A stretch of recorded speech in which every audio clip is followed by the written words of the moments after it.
I've heard a lot about what I've been doing wrong, about my excuses. Okay. That's what I've learned to do. That's what I've learned to do from what their reactions, their actions. What's your point? Why aren't we talking? Why am I changing my excuses? Why can't we change their reactions? Hold on. What the hell difference does it make? Why can't both parties change? What difference does it make to you? I'm just saying, well, should a family threaten each other? No, I'm saying, what difference does it make to you? You want to fix your life, right? I want to fix my life and my family. I want to be able to have a relationship with my father. If you fix your life, don't you think you'll fix the relationships around it? No.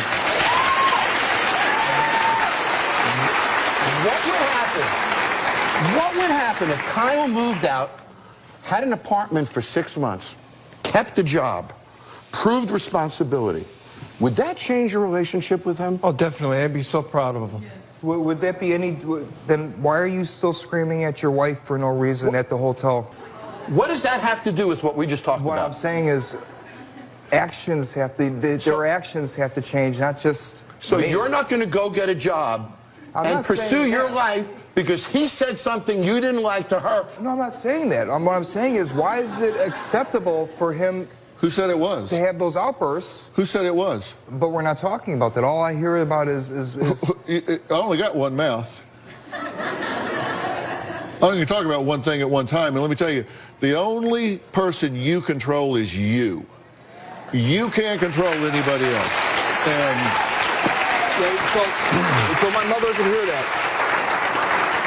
When he screams at me for no reason when I talk to him, I should sit there and take that? Because that's his diabetes? Or because I can only control me, I should just worry about me? So we have a 31-year-old man who is besides himself when his parents scream at him because you can't make your bed, clean your room, wash your kitchen. No, I'm talking about the times he chased me around the house with a loaded gun. That's what needs to change. so, well, you know what I would do? I'd move. I'd move. But, okay, look. Okay, no, hold on. You opened this can, so let's eat the whole thing. Okay. So it's just offensive to your sensibilities that he's yelling at your mother. Then why the hell are you yelling at her? Learn behavior. It's okay for it's not okay for him, but it's okay for you. That's what I grew up with. No, you never did. Oh. You never So that's did. their fault too then. It's not their fault. I should know better. What I'm saying is No, you do know better. It isn't that you should know better. You do know better. This isn't a mistake, Kyle. This is a choice. You chose to do that. You got pictures? Yeah. Tell me about these pictures here. Where do these come from? You have a pacemaker, right? Yes. And these are bruises on you. Yes. And where'd they come from? My son. This is your son attacking you. Yes, because he broke up with his girlfriend. It was my fault. attacking me, or was it you pushing me out of the house and it was a brawl, a mutual? No, you attacked me. You come to the front door and tackled me. No. Well, he wouldn't be pushing you out of the house if you weren't there. So where do Kyle and his parents go from here? I'm going to tell them what I think when we come back. I'm going to hear what John Taffer thinks when we come back. We'll be right back.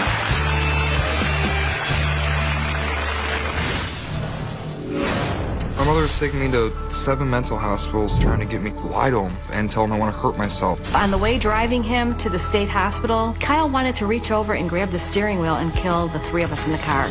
For the record, I'm not a danger to myself or them. I just want to live my life. I'm insane.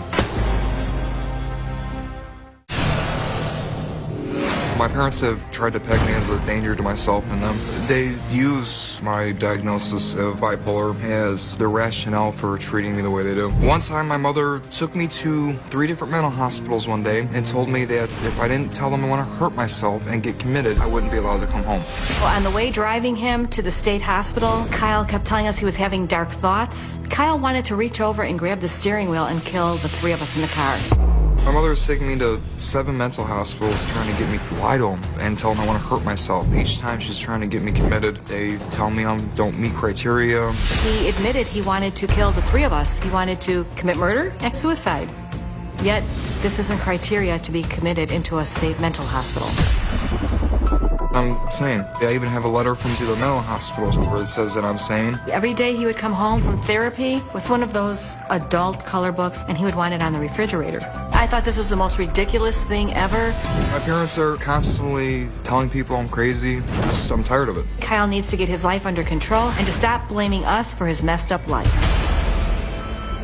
Well, I'm back, and joining us is John Taffer, host of Bar Rescue. He has written a new book that teaches people how to overcome the excuses that are keeping them from the lives that they want. Now, one of the things John talks about in the book is if you don't embrace the excuses, if you're in denial, then obviously you're not ever going to change it. Say a couple of things about that.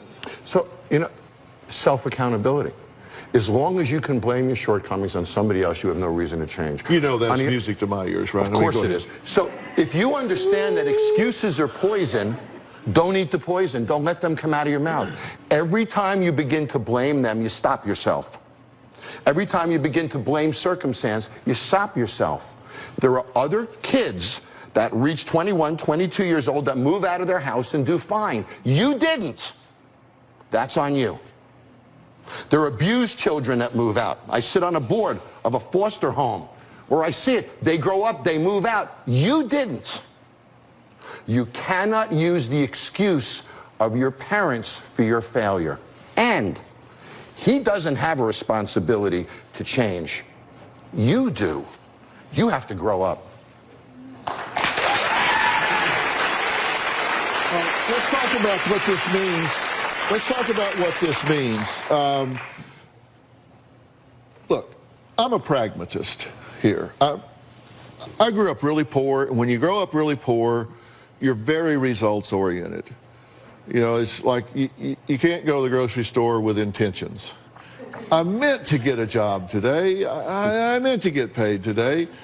You go to the grocery store, you either got money in your hand or an empty stomach. It's just, you grow up very results oriented.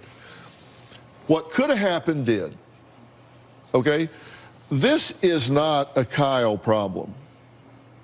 You seem to need to hear that to be validated in some way. And I want to say that in all sincerity and all honesty. This is a family problem. You're the squeaky wheel, and the squeaky wheel gets the attention because it's making noise, and so everybody pays attention to the squeaky wheel. This is a family problem. You didn't hear the first segment, but, you know, audience, tell him, did I ask them what the hell are you people thinking or not? I mean, I did.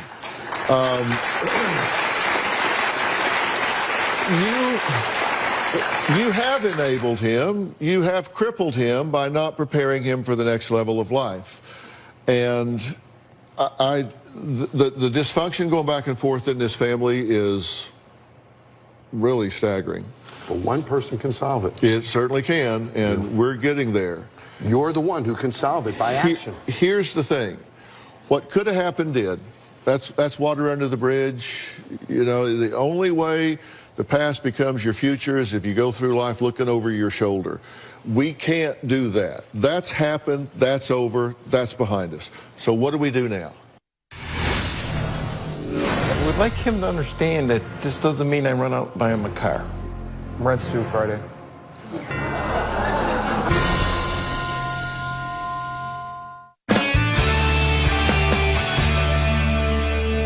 I ask you, what would happen if they were gone? They just weren't even on the face of the earth right now.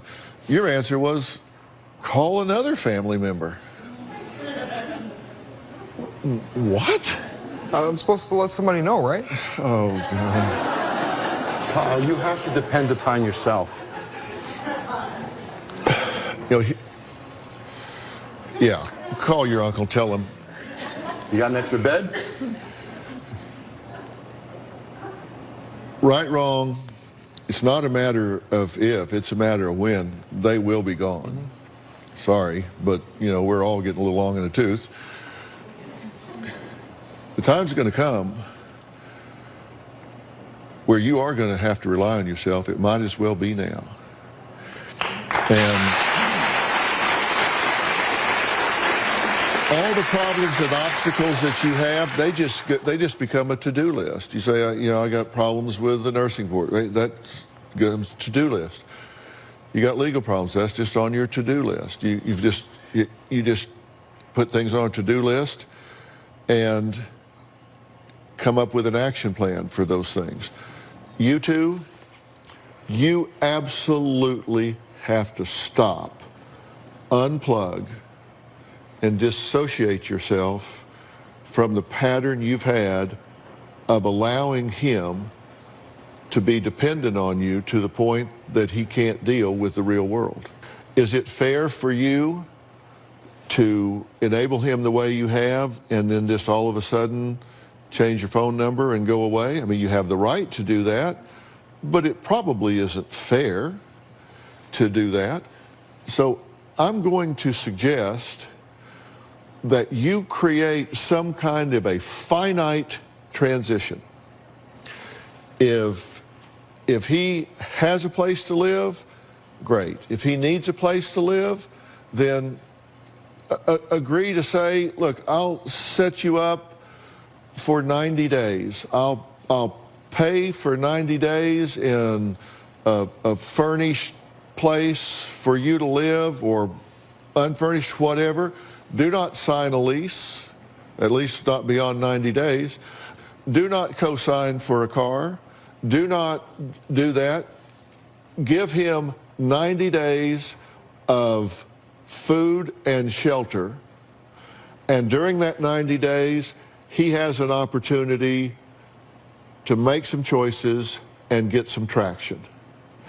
And if he chooses to squander that, then you've met your responsibility. And if he doesn't embrace that, he's not going to embrace it if you did it for 180 or 360 days. Do 90 days. That gives him an opportunity to do it. During that 90 days, I am going to get you a life coach. I'm going to get you a life coach that is going to help you with your to-do list.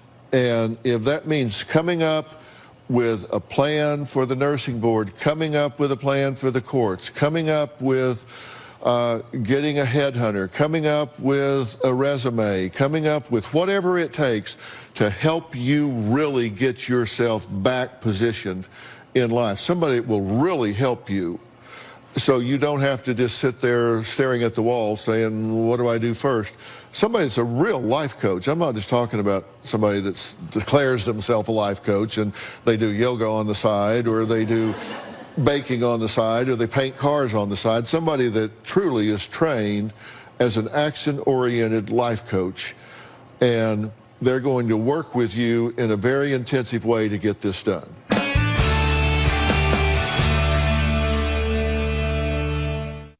So what you're going to do is you're not going to put him out on the curb where he's sitting in the rain. Whatever he's got in your home, fine. Make it available. Put it in a storage building, give him the key. But it's out of your house. He has said, he's made a record on national television that he no longer resides at your home. He said, that is not my residence. He said that. He's made a video record here on national television that is not his home.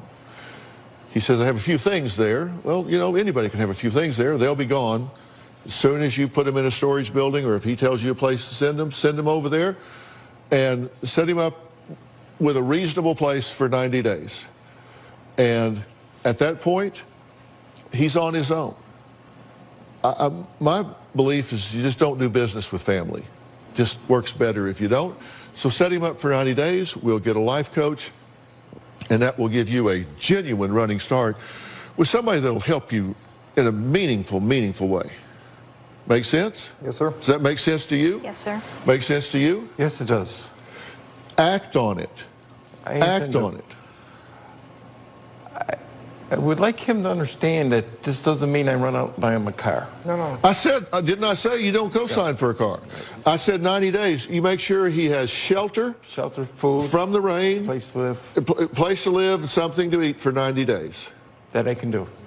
Rent's due Friday. You have a place? Yeah, I do. Oh, great. If he's got a place, cover it for 90 days. I will. Cover I'll it for pay his 90 rent days. for 90 days. All right? Thank you. I appreciate that. Thank you. Then you're set. Excuses are holding you back. But there's a lack of pride here. If you accomplish this, that pride will fuel you and move you forward. You heard your father say if you accomplish this, he would be proud of you. When was the last time he's looked at you and said he's proud of you? I don't know. If that happens and pride settles in,